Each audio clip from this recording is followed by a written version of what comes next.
प्रणिपात मेरे प्यारे साथियों, एजुशिला में आपका स्वागत है। आशा करता हूँ आप सब कुशल होंगे।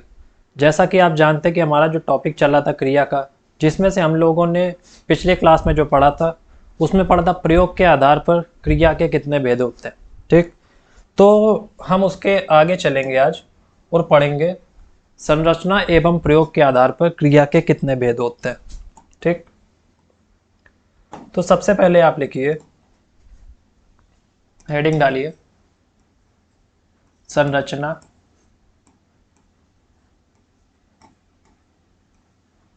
एवं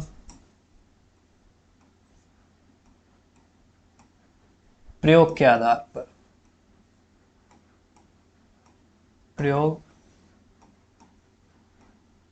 के आधार पर क्रिया के भेद।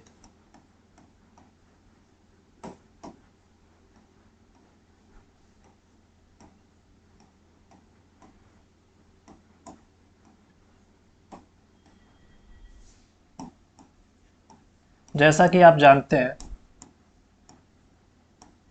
कि आपको प्रयोग के आधार पर क्रिया के भेद पता है कितने होते हैं, 5 प्रकार के। एक चीज इसमें यह समझिएगा, जब बीच में लिखा जाए एवं यानी संरचना और प्रयोग के आधार पर जब आपसे पूछा जाए क्रिया के कितने भेद होते हैं तो वो होते हैं टोटल 8।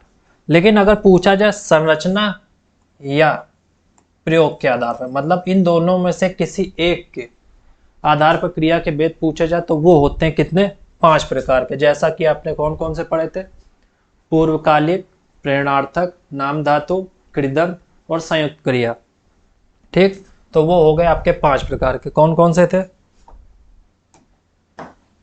पहला था पूर्वकालिक, ठीक, जिसके बारे में आप समझ चुके हैं, पूर्वकालिक क्रिया। ठीक, दूसरी कौन सी थी? प्रेरणार्थक क्रिया। प्रेरणार्थक, ठीक। तीसरी कौन सी थी? नाम धातु।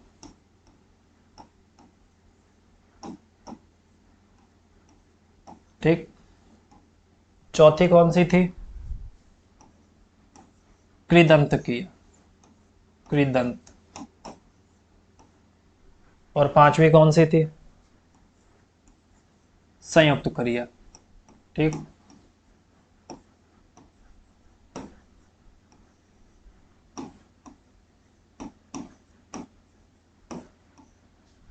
तो अगर आपसे पूछा जाए कि संरचना या प्रयोग के आधार पर क्रिया के कितने भेद है तो आप लिखेंगे, ऑप्शन में टिक करेंगे 5 प्रकार के।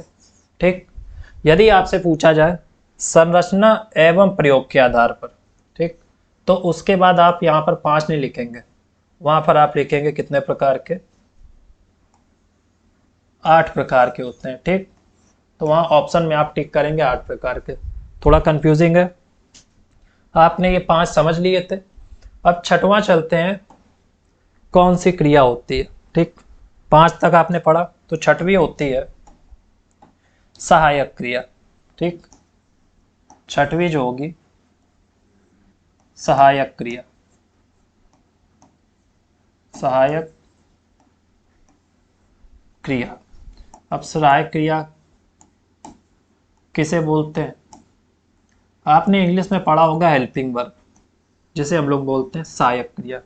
वर्ब कितने प्रकार की पढ़ी आपने इंग्लिश में? एक होती है मेन वर्ब और एक होती है हेल्पिंग वर्ब। ठीक, कोई भी जो सेंटेंस है और वाक्य है जो बिना मुख्य क्रिया या मेन वर्ब के नहीं बनाया जा सकता है। ठीक, उसमें मेन वर्ब जरूर ही होगी। ठीक, अब सहायक क्रिया किसे बोलते हैं तो इसकी परिभाषा लिखिए, वह क्रिया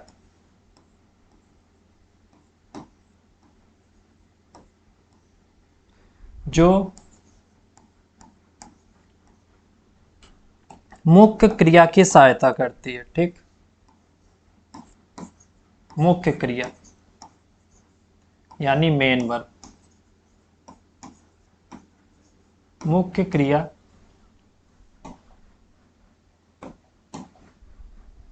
की सहायता करती है वाक्य में। उसे ही हम लोग बोलते हैं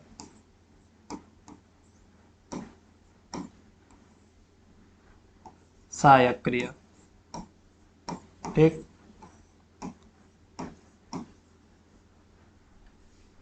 उदाहरण के लिए देख लीजिए आप,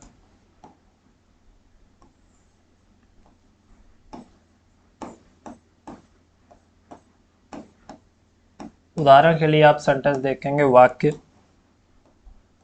राम खाना खाता है। राम खाना खाता है।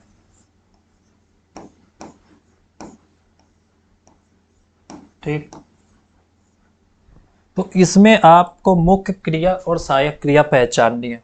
ठीक, तो इस सेंटेंस में मुख्य क्रिया कौन सी है? मुख्य क्रिया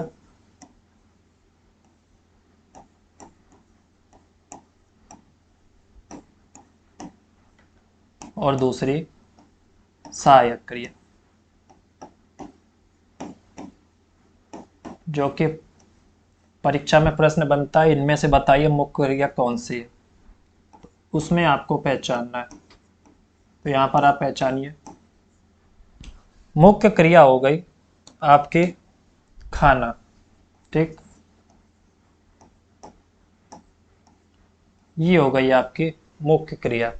और सहायक क्रिया, सहायक क्रिया हो गई आपकी ये ता है।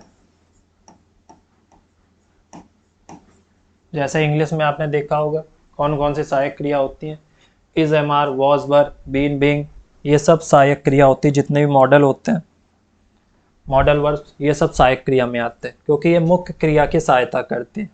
ठीक,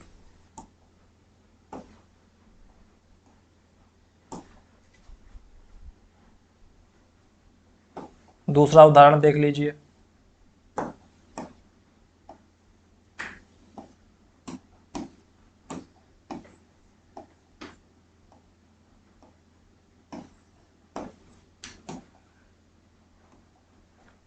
जैसे राम बाजार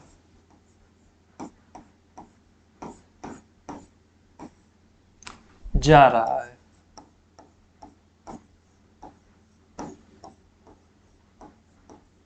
इसमें आपको मुख्य क्रिया और सहायक क्रिया पहचाननी है। ठीक, तो इसमें मुख्य क्रिया हो जाएगी आपकी जाना, और सहायक यानी हेल्पिंग वर्ब हो जाएगी आपकी रहा।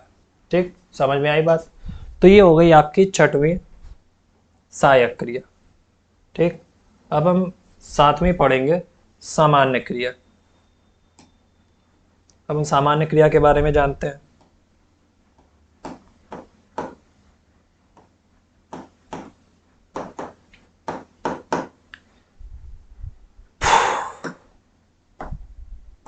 हेडिंग डालिए सातवीं, सामान्य क्रिया।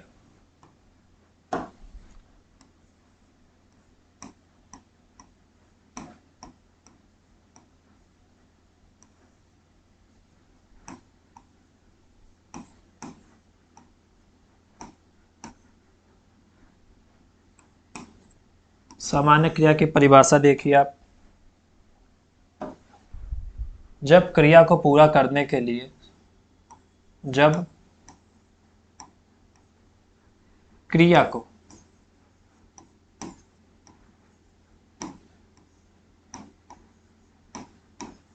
पूरा करने के लिए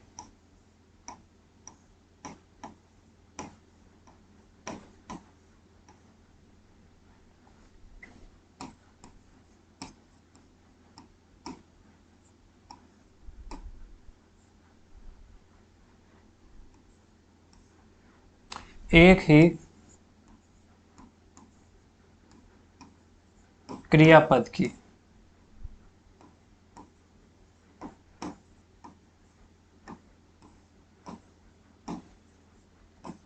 आवश्यकता हो,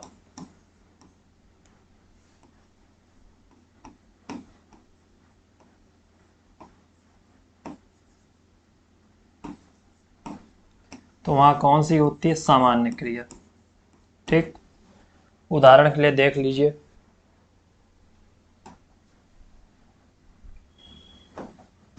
जैसे रसिका जी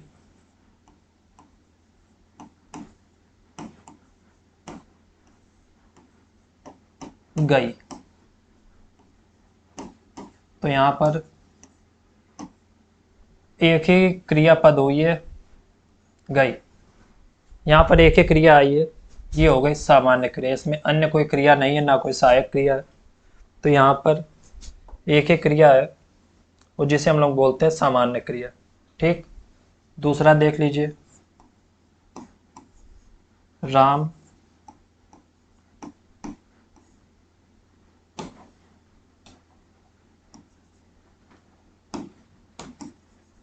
राम जागा।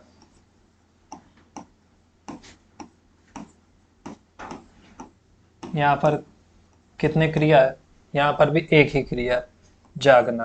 ठीक। तो ये हो गई आपकी सामान्य क्रिया। अब इसके बाद चलते हैं आठवीं, अपनी लास्ट क्रिया पर, जिसको हम सजातीय क्रिया भी बोलते हैं। आठवीं लिखेंगे हम लोग सजातीय क्रिया। सजातीय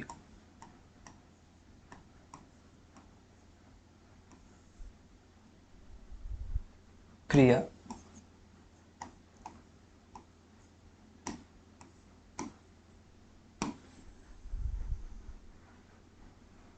सजातीय क्रिया कौन कौन सी होती है? एक ही क्रिया के अन्य दो शब्दों में लिखने को ही बोलते हैं हम लोग सजातीय क्रिया। मतलब एक ही क्रिया के जो पद होते हैं उसको अलग अलग लिखना। ठीक। परिभाषा देख लीजिए, एक ही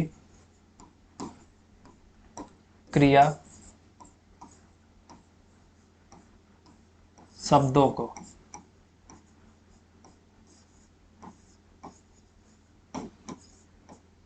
दो रूपों में लिखना। दो रूपों में लिखना।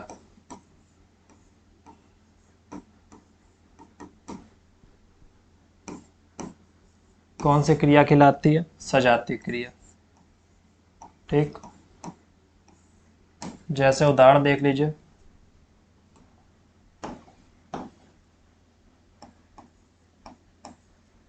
राम ने ऊंची चढ़ाई चढ़ी। राम ने ऊंची चढ़ाई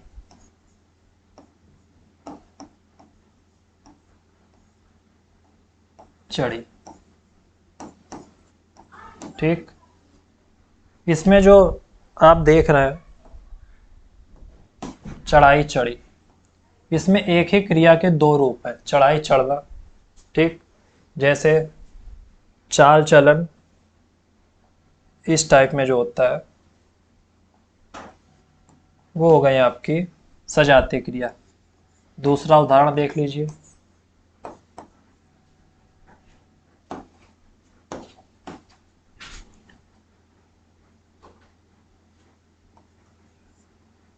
लड़के का नाम ले लेते हैं,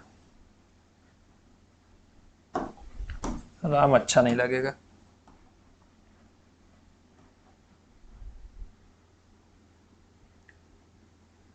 राधिका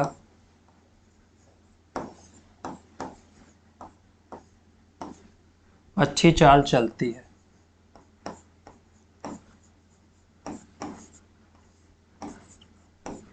अच्छी चाल चलती है। तो यहां पर आप देख रहे होंगे चाल चलती, तो ये हो गई आपकी सजातीय क्रिया। मतलब एक ही क्रिया के जो पद होते हैं उनको दो रूपों में लिखना ही सजातीय क्रिया कहलाता है। तो आपकी संरचना एवं प्रयोग के आधार पर ये 8 प्रकार के भेद होगा। इसके अलावा और भी अन्य महत्वपूर्ण क्रियाएं होती हैं जो पेपर में पूछी जाती हैं। इसके बाद आप हेडिंग डालिएगा अन्य महत्वपूर्ण क्रियाएं कौन कौन सी होती हैं।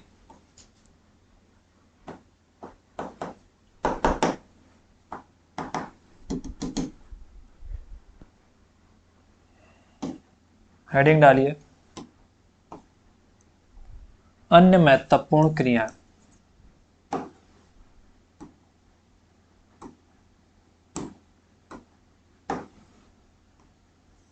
अन्य महत्वपूर्ण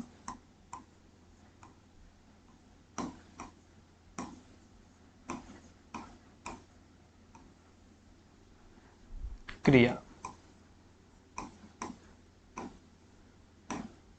ठीक, सबसे पहले आप डालिए जो होती है क्रियार्थक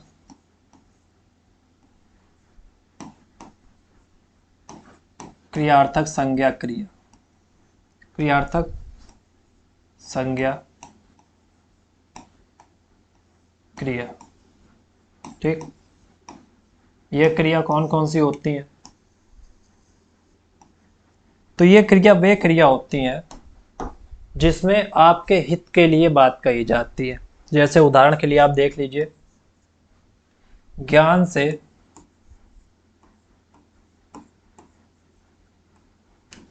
से अच्छे चरित्र का निर्माण होता है। अच्छे चरित्र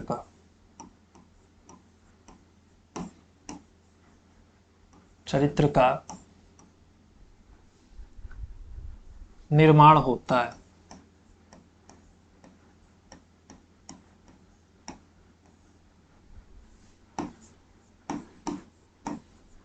इसमें आपके हित के लिए बात बताई जा रही है। जैसे ज्ञान, जब आपके पास ज्ञान होता है तो उससे एक अच्छे चरित्र बनता है आपका। ठीक, दूसरा उदाहरण देख लीजिए, कसरत करने से या जिम करने से या चलने से स्वास्थ्य उत्तम रहता है। अच्छा या उत्तम रहता है। ठीक, तो जिन क्रिया में आपके हित की बात कही जा रही, मतलब आपके अच्छे के लिए बात कही जाती है, तो वहां पर होती है क्रियार्थक क्रिया। ठीक, क्रियार्थक के बाद जो क्रिया होती है, दो क्रिया और है, आप इधर उधर लिख लीजिए। एक होती है यौगिक क्रिया और एक होती है रूढ़ क्रिया। अब हम उसके बारे में लिखेंगे। ठीक, तो हेडिंग डालिए सबसे पहले यहां पर यौगिक क्रिया। ठीक, यौगिक क्रिया, और एक तरफ डालिए आप रूढ़ क्रिया।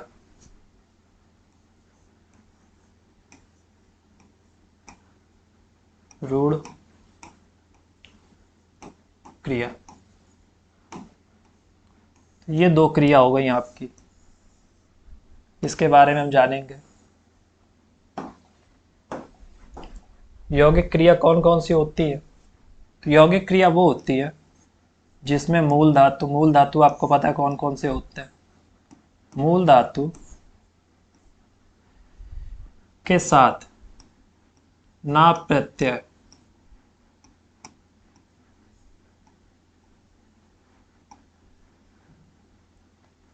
प्रत्यय को छोड़कर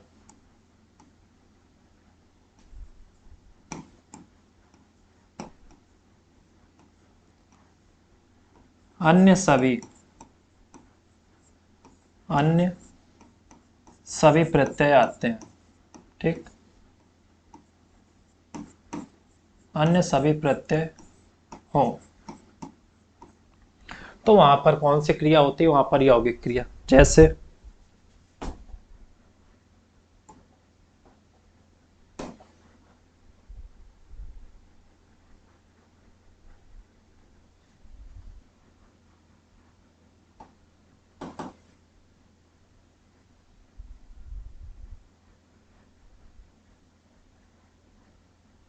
जैसे आप देख लीजिए, उदाहरण के लिए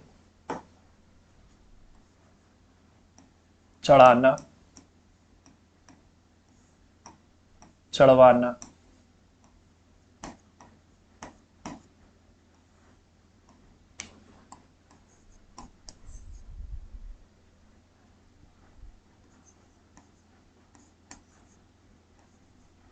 चलाना या चलवाना। इसमें आपको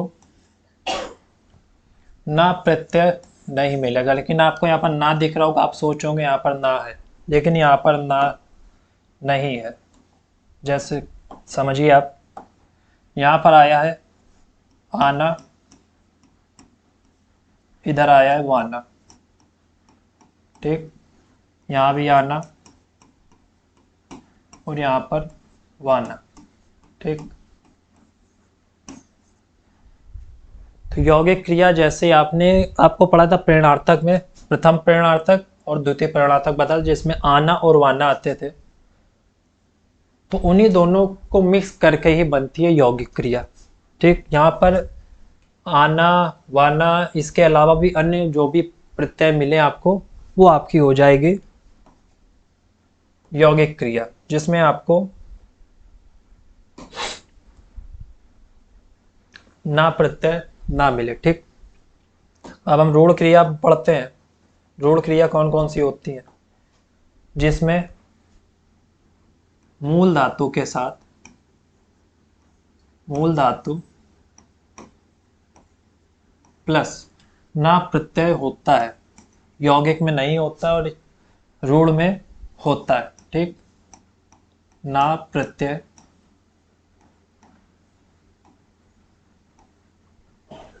होता है, तो वो हो गई आपकी रूढ़ क्रिया, ठीक। उदाहरण के लिए देख लीजिए,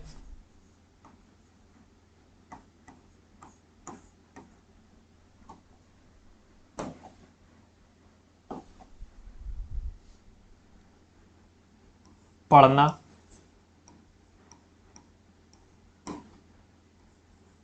चलना। इसमें आपकी पढ़ प्लस ना, चल प्लस ना, इसमें आपका ना प्रत्यय जुड़ा हुआ है, इसलिए ये आपकी कहलाएंगी रूढ़ क्रिया, ठीक। इसके बाद जो हम लोग क्रिया पढ़ेंगे अपनी, उसको बोलते हैं विधि क्रिया, ठीक। अब हम इसके बाद जानेंगे विधि क्रिया के बारे में, ठीक। हेडिंग डालिए विधि क्रिया।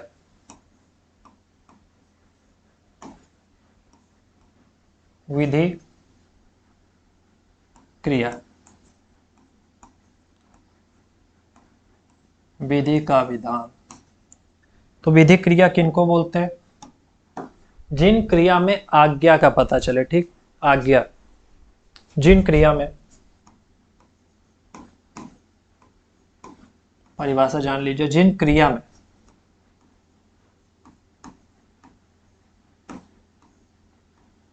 आज्ञा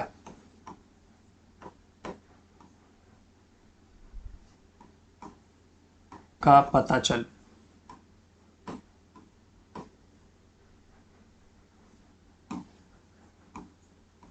वहां पर जो होगी आपकी विधि क्रिया होगी। उदाहरण के लिए देख लीजिए, जैसे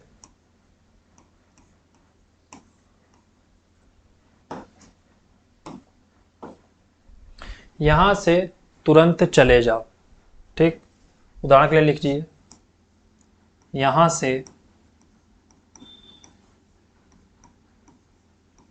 तुरंत, अभी के अभी चले जाओ, तुरंत चले जाओ, ठीक। तो ये हो जाएगी आपकी विधि क्रिया में। दूसरा देख लीजिए, सारे चुपचाप बैठ जाओ, ठीक। इसमें आज्ञा का पालन हो रहा है, इसलिए यहाँ पर कौन सी क्रिया होगी? विधि क्रिया होगी। ठीक, विधि के बाद जो हम पढ़ेंगे वो पढ़ेंगे अनुकरणात्मक क्रिया। ठीक, कौन सी क्रिया पढ़ेंगे?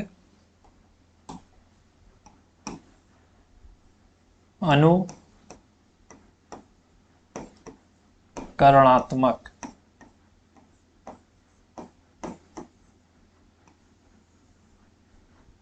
क्रिया। ठीक,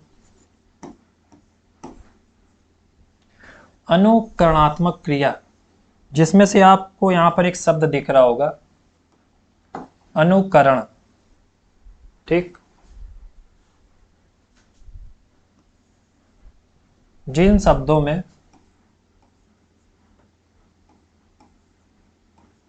मतलब जिसमें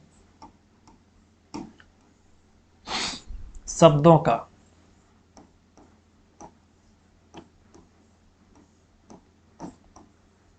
क्या हो? अनुकरण हो। अनुकरण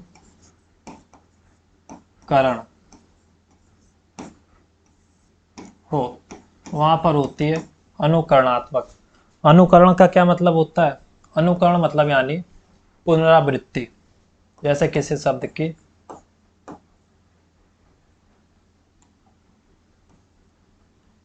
शब्द की पुनरावृत्ति।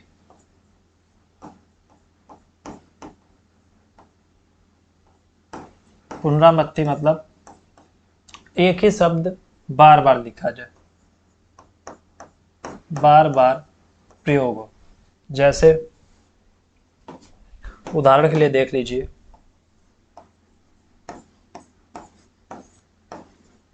मक्खियां क्या करती हैं?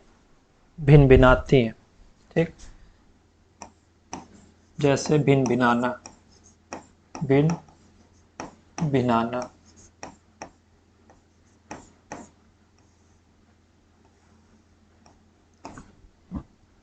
दूसरा खट खटाना। ठीक, तीसरा झन झनाना, बड़बड़ाना। इन सब में जैसे आप खटखट देख रहे हैं, भिन्न भिन्न, जिनमें शब्दों की पुनरावृत्ति हो रही है, यानी बार बार जो एक ही शब्द आ रहे हैं, उन्हें ही हम बोलते हैं अनुकरणात्मक क्रिया। ठीक, पेपर में पूछा जाएगा तो आपको इन्हीं शब्दों से पता चल जाएगा कौन सी क्रिया है। ठीक, इसके बाद हम लोग अपने लास्ट टॉपिक पे चलते हैं। अनुकरण के बाद हो गई आपकी जो दो क्रियाएं हैं, लिख लीजिए आप। एक होती है समापिका क्रिया, समापिका।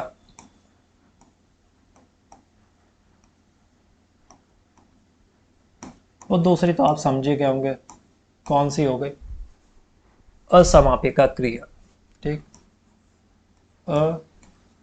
असमापिका।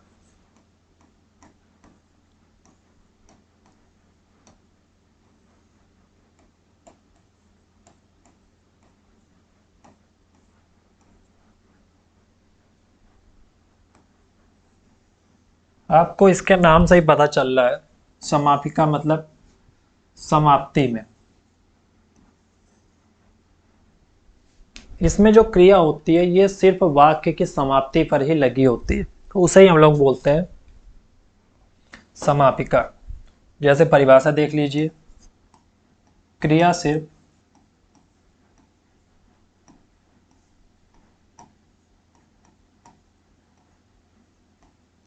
वाक्य की समाप्ति पर ही होती है, वाक्य की समाप्ति।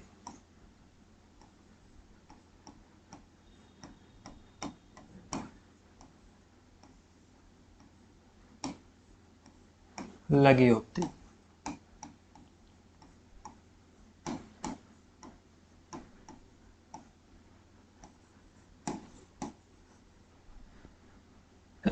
उदाहरण के लिए देख लीजिए,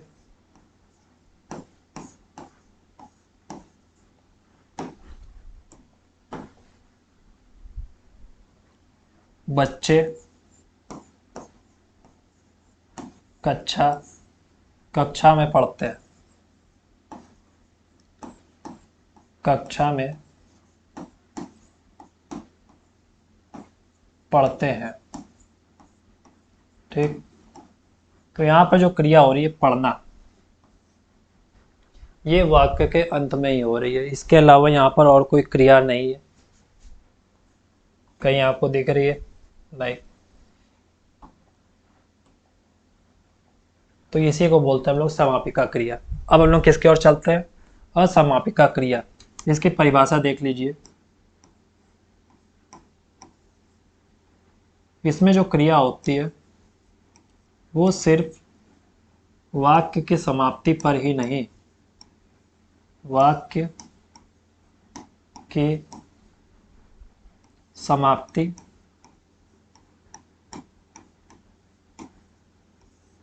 पर ही नहीं,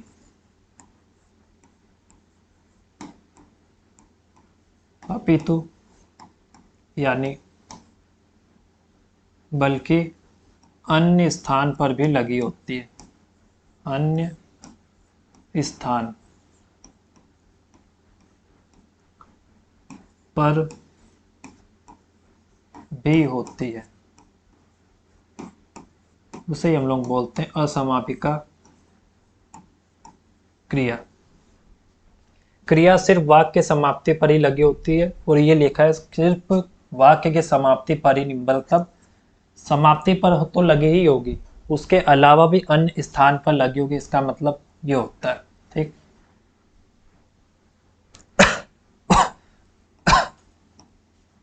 उदाहरण के लिए देख लीजिए।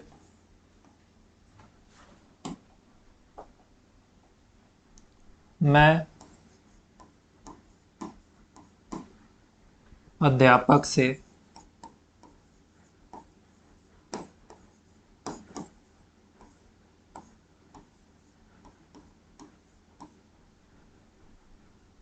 मिलकर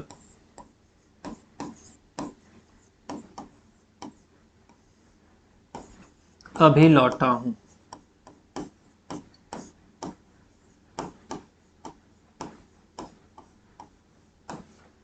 ठीक, ये होती है आपकी असमापिका क्रिया। एक चीज आप ये देख लीजिएगा, ये जो सेंटेंस है, मैं अध्यापक से मिलकर अभी लौटा हूं, ये चीज आपने, अगर आपने अच्छे से पढ़ा होगा तो आपको पता चलेगा पूर्वकालिक क्रिया में भी यही उदाहरण आ सकता है। जैसे क्रिया के तुरंत बाद ही कोई क्रिया हो, जैसे अध्यापक से मिला और उसके बाद लौटा। ठीक, तो पूर्वकालिक क्रिया भी यही एग्जाम्पल हो सकता है, उदाहरण।